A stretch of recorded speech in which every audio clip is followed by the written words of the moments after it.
I avui he vingut a donar les gràcies a la Paula Jarrín, la llibretera de la llibreria Al·lots, situada a l'Eixample Esquerre, i a una autora il·lustradora molt estimada d'Ànima Llibres, que és la Rocío Bonilla, que ens presenta el seu últim àlbum, Gràcies.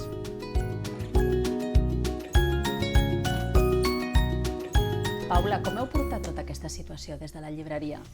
Aviam, no ha estat fàcil, com per tots, quedar-nos a casa el temps que ens hem quedat, ha estat difícil, però el que hem notat és molt suport de tota la xarxa que havíem anat fent al llarg dels anys, no?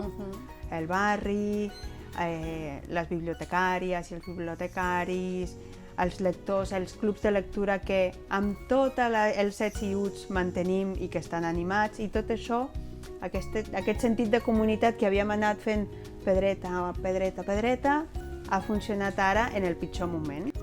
I de cop, en una situació adversa, que hem fet de tot per adaptar-nos a la situació, sempre està l'altre que està disposat a donar un cop de mà.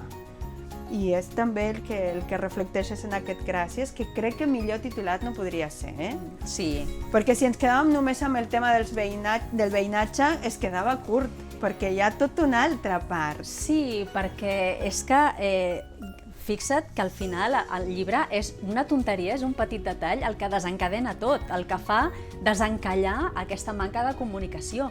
Sempre és gràcies a alguna cosa. I sempre són coses petites. I sempre són coses petites, tota la raó. I és gràcies a això que passen un munt de coses, però gràcies a tots els veïns que es formen unes noves maneres de comunicar-se. I gràcies a tot això, per què? Doncs perquè penso que, malgrat tot, malgrat la situació, malgrat la desgràcia, encara tenim molt, molt, molt per agrair. Moltíssim. Les llibreries són una baula essencial en el teixit social i cultural de les nostres comunitats més pròximes. I això, precisament, les converteix en les millors aliades que podem tenir els editors. Gràcies, llibreries, gràcies, llibreters, sou imprescindibles.